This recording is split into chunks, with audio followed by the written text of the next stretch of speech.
private venture accelerator, I think that was 125,000. You know, they're all similar in the Bay Area. That is good ecosystems. It is.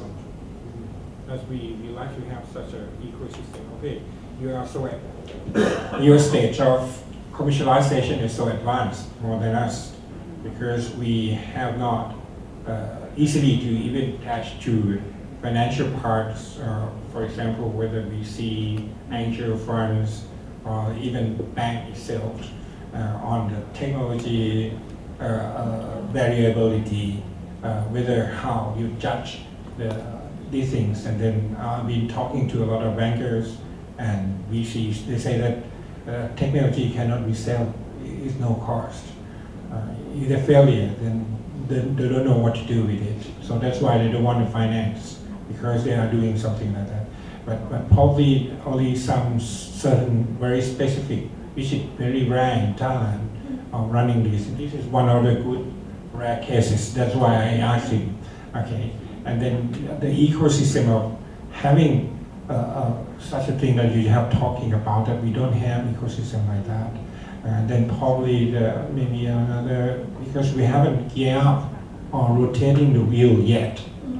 I mean, that's why we need to do rotating the wheel to have energy to run on that you already have. So these are angels, and I'm told there are 7,000 that look at our technologies overnight around the world, but I have no idea where that number comes from. I think what they mean is it could be 7,000, but it actually isn't. But we are told that the angels, for the most part, are entrepreneurs from that discipline. And so they have already done the same, and they want to coach new teams. So as I understand it, when Silicon Valley was an orange grove, the first investable technology was IT and ITC, and they did well with that, and they made money. So they stayed around for this next wave, the highly risky wave of biotech, and that maybe still hasn't paid off. But then there were other just local enough successes to keep them interested. So I think another thing about Silicon Valley is just the culture of collaboration and sharing. It's all about the networks and who you know, which is why putting more things online so that people can see what people look like and how they're pitching, in addition to what they're pitching, is important. But there already was a spirit of collaboration. It's kind of like a melting pot, great research universities next to vast sources of private capital, and then an innovative culture and culture of sharing and helping each other. I mean, not making everything proprietary. We shouldn't patent anything just to have a number of patents grow. We should patent it if it would give a company an inducement to invest. Had we patented Unix, what would be out there in the private sector, because each company had to come and get a license to every little piece. So.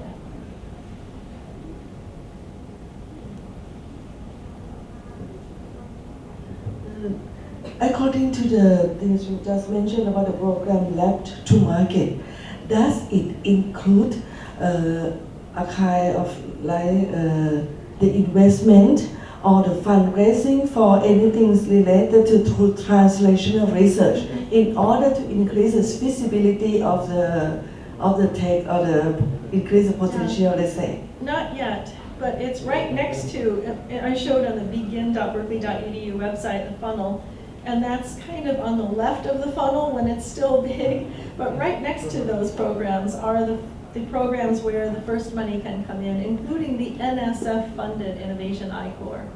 Because Berkeley is the hub of the Bay Area I-Corps, which also consists of Stanford and UCSF. And the NSF is investing in projects that started as a grant and then went through one of these programs or one of the curricula, and it simply satisfies the criteria for getting an investment by them. and then a subset of all of the teams that go through the general 1-week I-Core program, which is based on the Lean Launchpad methodology, will go to the nationals, and they'll get $50,000 for that. The NSF also pioneered at Berkeley the Lean Transfer class, which is like Lean Launchpad, but based on tech transfer opportunities. So the office has already made an investment in the IP, but we're trying to advance it through these teams of students and that need experiential learning opportunities, and a member from the private sector to guide them. All right, time's up. Thank you. Thank you. So I didn't get a chance in the morning talk to describe the new campus-facing funds, because even though we are in Northern California and there's so much venture capital there and private capital, still it's 1.5 hours from Sand Hill Road in Palo Alto. So some external fund managers decided that it would be beneficial to have specific funds focused on deal flow from UC Berkeley.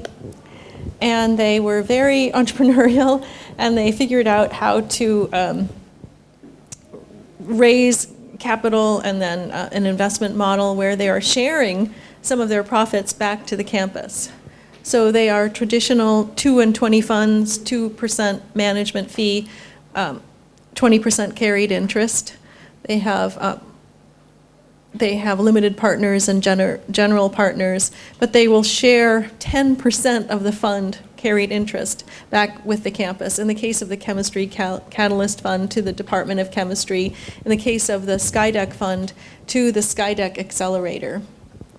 The Skydeck Accelerator is where the most mature startups go, because they have to have a product in order to be accepted, whereas in the incubators, a startup doesn't have to have a product already. And even the companies that are accepted in Skydeck might have a product that might not be their final product, because they're there to learn how to get funding.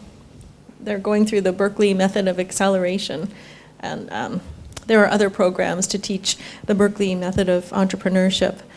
So right now, if a startup is accepted in the Skydeck Accelerator, they will receive $100,000. They'll receive $50,000, and then if they do well, in month 4 of a 6-month tenure in the accelerator, they will get the second $50,000. And the fund will have the co-investment right, the pro rata right, to invest in that company's rounds of financing. I also didn't have time to mention the lab to market programs that are designed essentially to help bridge the gap when someone just doesn't know if it's time to do a startup, or if what they have is worthy of investment by the private sector. So there are teams of students getting together, sometimes a law student, but always a business school student and a PhD student, to work on a specific project and to do market research with input from a person from the private sector. The most developed one is the Clean Tech to Market, C2M program, specifically in the clean tech space. And you can see online some of the deliverables. There are some summaries of what these teams have come up with. And these are not all outward-facing results. They might simply inform a professor of what they should do next. Some do help startups that are existing or just now spinning out. We've learned that we really should have more lab-to-market programs, specifically, for example, in medical devices and other fields. Did you have any questions from the talk this morning? Sorry it was so fast. I want to ask more about the Citrus Lab. Mm-hmm. Oh, thank you. I want to talk more about the Citrus Lab. How would it help, like, startup commercialize or do R&D on the products, and how would it help with the collaboration with the professors there? Yeah, it's great. The Citrus Foundry is for hard tech, with really heavy instruments, big instruments. And 2 years ago, the University of California equity policy changed. So we can take equity in startups in exchange for space. The Citrus Foundry will take 2% of equity from a company that they give space to. And they have mentors and advisors there to help the startups. But they're expected, to advance and then find other space. They can't stay there long term. Oh, I think the battery died. And so it's specifically for that type of technology. So you said hard tech, not hardware. Yeah.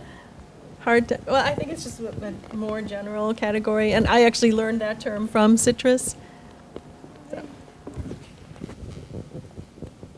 They themselves refer to it as hard tech. Sorry. So they're one of the physical spaces where startups can go to get these networks of advisors, and then also meet capital providers, and then just find other collaborators to join their team. They're generally not companies bigger than, say, 2 or 3 people on the team. What kind of investors visit the Citrus? Often angel investors.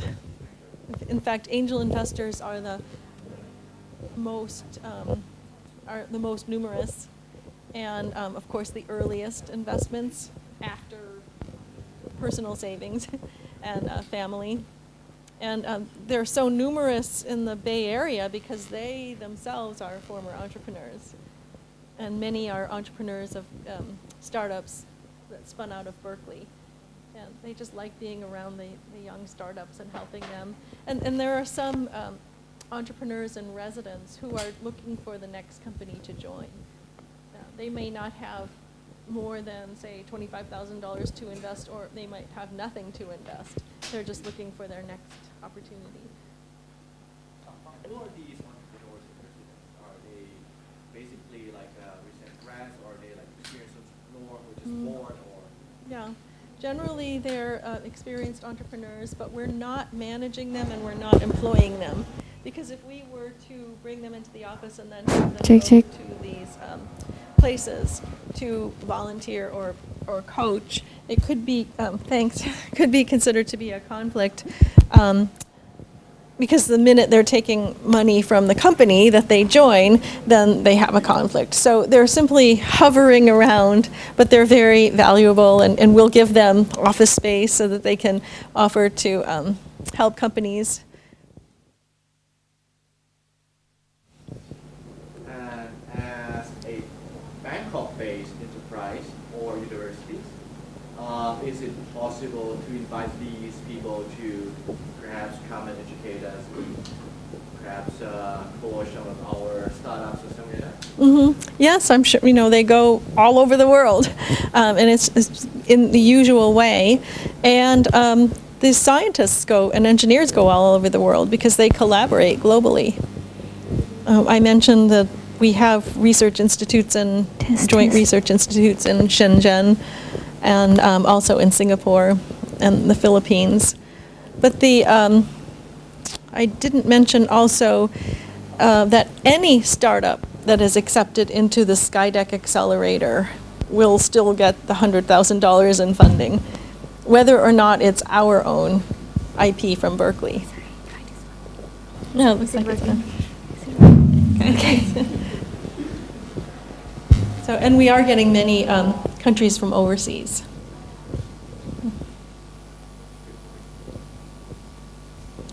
Do you think that there is something from, you have entrepreneurs in residence here, and you have angel investors?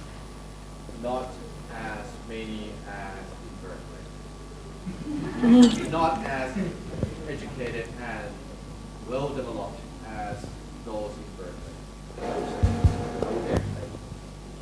And would you tell them specifically what you want to learn from them? Or just you want to have a larger population? No, but not necessarily a style. From my understanding, the tech and startup ecosystem in Thailand doesn't have that kind of deal flow. The investors here are less risk taking than compared to the Bay Area, of course. The startups here are not as well educated, not as well trained as those in Berkeley. So I think if there is like some potential of collaboration, you can tap the potential here. You found new market, you found new distribution, you found new talents. Everyone wins. So I'm just trying to find. Oh, thank you. So I'm just, as a Berkeley alum, I'm just trying to find a way to perhaps further this discussion. Right. Well, for your angels here, they might want to look at pitch.berkeley.edu, a website where we have posted all of the presentations from the pitch competitions. Nice. That were videotaped. The reason we did it, I'll get to you, is that we had a lot of angels who said, there's so many different pitch days to come to, but if I'm only interested in one field, I might have to wait until the afternoon to see that one team. And I would rather not drive all the way from San Jose to have to wait until 2 o'clock or 3 o'clock to see the one team that I was interested in. This way they can sort according to area of interest, and only those videos that are relevant will come up. And importantly, they see who is pitching and how they pitch, because they invest in people. And see what's coming out. Database to do that. It would be one thing to do that to see if it makes something more licensable to this private sector. I think it would be more important to do that to see if we can help our own portfolio companies with little bits and pieces that are also within UC. These are things that we could do with better information and better organization. Whenever we have a jointly owned property, either one campus or the other takes the lead in patenting and licensing so that we're not competing with the joint owner. In agriculture, but what about Berkeley? What is your main technologies? Engineering, biotechnology, big data, chemistry, materials. A new area of interest in startups is plant-based alternatives to meat. And Berkeley in particular, the Northern California and Berkeley in particular, is attracting startups, and we are also spinning off startups in that field because we have a ready market there of vegetarians and vegans, and also just we have early embracers, but we also have the biotechnology industry there already. So clean meat, for example, while it's not plant-based, is cell culture, growing muscles without the whole animal. It's just repurposing existing biotechnology. And so there are specialized venture capital firms that are investing in new startups just in the plant-based alternative to meat field. You might know Impossible Burger is one of the most well-known, and it had a biochemist, Pat Brown from Stanford, who started that company, and they recently added hemoglobin from legumes because the rhizobia make hemoglobin, leg hemoglobin, to these patties that look and feel and smell and taste like beef grilled patties, as they realized that that was a component of the taste, and the FDA approved it as an addition. So also there are 2 dedicated incubators for plant-based alternative to meat startups with their own entrepreneurs in residence and mentors from that industry, including from the big flavor companies in Switzerland and Germany. And another aspect of that field is advanced manufacturing, because if you think about the breakfast cereals that are made from extrusion, like the circles and the squares, with this other field, you need to use the whole grain, including all of the tough bran and other parts of the of the grain because you need to retain the nutrition. But it's a non-trivial problem to figure out how to retain enough moisture so that the extrusion works and everything looks uniform. And it's just an area that is drawing on many fields at once, including public policy, and other fields. Will there be a label for plant-based alternative to meat, as there has been for USDA organic label? And there are sociological researchable topics. How do you bring these down in price so that it can go into the food deserts, urban areas where people don't have enough fresh vegetables in their diet, or they're urban dwellers, and the only store they have is a package store with liquor and cigarettes, but not a grocery store. So it really is tapping into every research department on campus, interestingly, and especially with the proximity of those specialized incubators and the captive funds, it will only grow. And then there are companies that, big companies that are meat companies, such as Tyson, that are just creating, even though they sell chicken nuggets, they're creating something that tastes the same but isn't animal meat.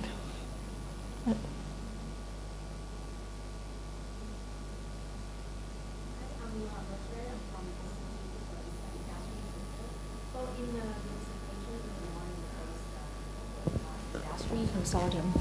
So could you please give a little bit more detail about the industry consortium? So is there any criteria that industry can join, and then what they are doing in the consortium?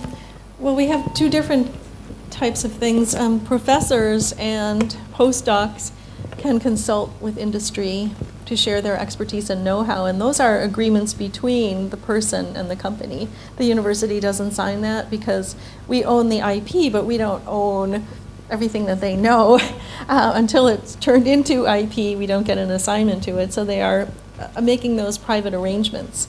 And the companies know what our restrictions are, if, and the professors and the other employees are essentially not working on work that they do for the company for which they consult in the lab. They're separating that outside work from what they do for the university, usually with federal funds and other funds that we manage. But were you mentioning the industry affiliate programs? The second, yeah, those were the programs that were started by people who said, these are multidisciplinary areas and there's no money for it. Can you help us find money from industry for those? The oldest is the Berkeley Sensors and Actuators Consortium, which was also started with a little bit of money from the National Science Foundation. The professors get together and they say, we have this new field. They create something that would be like a marketing brochure that is sent out to companies and say, if you pay this annual membership fee and sign this membership agreement with our office, we will organize 2 symposia per year. And each company can send 2 people to hear what's going on and see who the students and postdocs are that you might want to hire. So they put on these, they either have presentations or posters or something. The companies generally will sign a non-disclosure agreement to have access to that. And then if any IP arises from this money from the pooled memberships, we contact each corporate member to say, so-and-so had an invention disclosure and it was funded by this money. Are you interested in a license? And they might license, but in general, the other things that they're getting are more valuable than the IP. But often companies will be sitting in an industry affiliate program presentation and they'll realize, I just saw something that one postdoc is doing that's so relevant to what I'm working on in my company. I should break out of this pooled mechanism. I should do a sponsored research agreement with that lab to a specific scope of work and budget with that person because I want exclusive rights to something else. But for having been there and in the industry affiliate program venue, they might not have known that. I mean, they might have gone to the same scientific conference or read a paper from that person, but it's causing other types of collisions once they're on campus to see what else is going on. That one engagement type with industry might result in another one simply because they're on campus. Our facilities, then we own it. But many, many people in engineering and EECS like the open source software licenses, including the Berkeley Software Distribution License, which just gives permission to the private sector to use the code, and then we're indemnified. We don't want to be sued for not putting any strings attached to the use of their, or for not charging for the use of their access to the code. And we do have a very open source culture, in part because of our proximity to the IT companies and ICT companies, that many of which were founded with Berkeley employees. So the university isn't monetizing every piece of code written by every author on campus, but we are benefiting those companies, and those companies benefit us by giving gifts or supporting research or donating equipment in many ways. We do have on our website a link to the types of open source software licenses we can sign and those that we can't. And we'll share that with people who want permission to use one or another of those licenses. In a case where a company sponsors research, do you have any experience that they don't prefer open source? Or? Some don't, because they want, they simply don't want to share anyone else to have benefits. This project, as though it's still your academic project, and you can see that it's not working, and you have to do something else. When they're not willing to listen to even their investors, that's a problem. And we understand why it happens, because it's their baby. But through the programs, both on the begin.berkeley.edu site and also on the Innovation Ecosystem site, teaching entrepreneurship. Most of the programs are teaching the entrepreneurs to do customer discovery and to figure out what the marketplace is telling them. Despite what they think it is or will become, it doesn't matter if no one will buy it. And so people just get wedded to things and are less resistant to change than they should be, for the wrong reasons. Other, lessons learned, you just do have to take some risks based on instinct, because sometimes the companies just don't realize that it is the next new thing. As Kathy and I both told stories of things we couldn't license that turned out to be blockbusters. Every university has that. In the meantime, you will be criticized severely for taking a risk on it. May I have one question. That does university have to encourage the researcher to do a disclosure, that invention, or a reward or commission or something like that? Not so far, but we really should have a form of recognition. We haven't had time yet even to have a dinner. It is the right thing to do, to celebrate your inventors and recognize them, even if it's a showcase of successful technologies. And students are always asking how they can gain experience in the office. There is a role for making displays of what has come from your university and what it looks like now, and so that anyone can see it. And it's either the physical thing or a little story or a running loop of it. We definitely should do a much better job of explaining what has come from this process that started with research and ended up as a product or service and then benefited Californians and the world.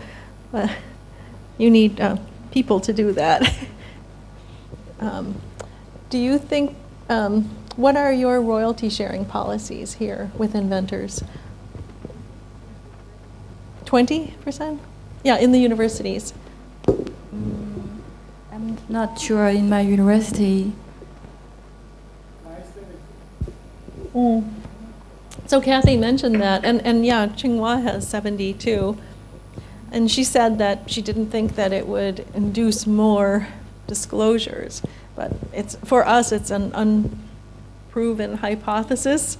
I mean, we must follow the policy that the UC office of the president, the University of California system comes up with. I don't think that most academics are doing things primarily for financial gain. They wouldn't otherwise stay at the university. Yes, in Thailand, there are many TLO have the issue of turnover of the staff. Yeah. Have you experienced this? And if not, what is the criteria of UC Berkeley to maintain good people? I think one reason why we have so many people who haven't left is that we require people who have 2 of the 3 backgrounds, science, business, and law, and some of them have all 3. So they've had several careers.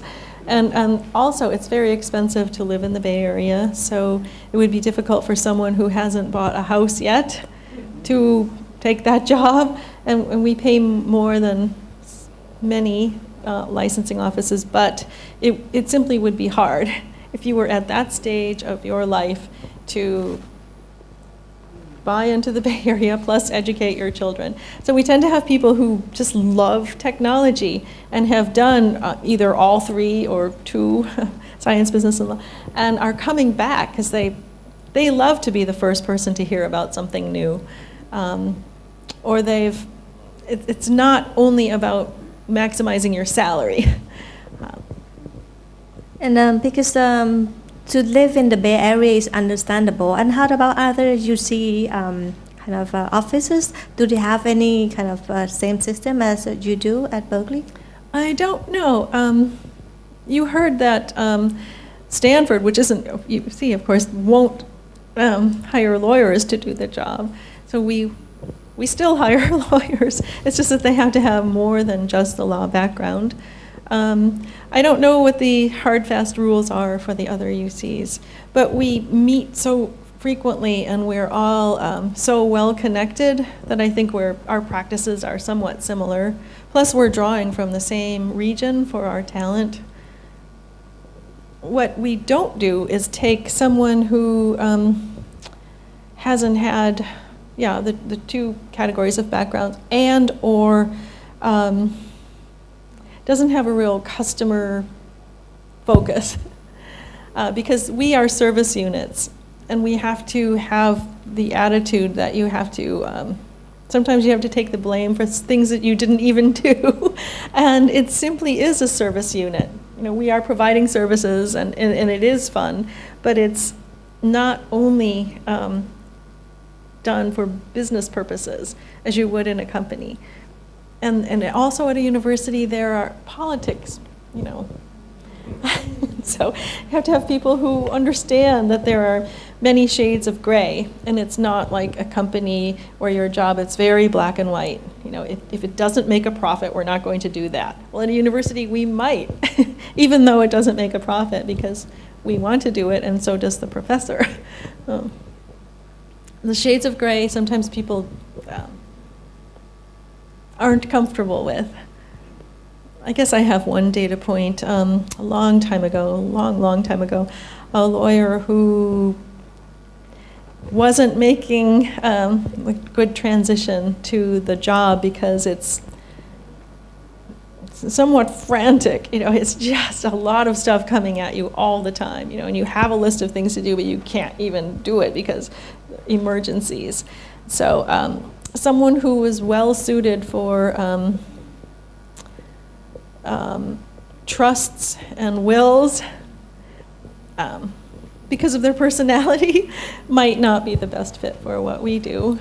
But anyone who loves technology and science, engineering, and helping people, generally, thrives. And many of the people also came through UC Berkeley. I mean, I was a postdoc at UC Berkeley and was already there and just really loved the region. And knew people as collaborators first before they were customer inventors. And then in the startup area, it's just nice to be in Northern California where we have private capital, because it's this confluence of the private capital next to great research universities, next to these cultures of sharing and innovation and risk-taking that is kind of a magic combination that helps.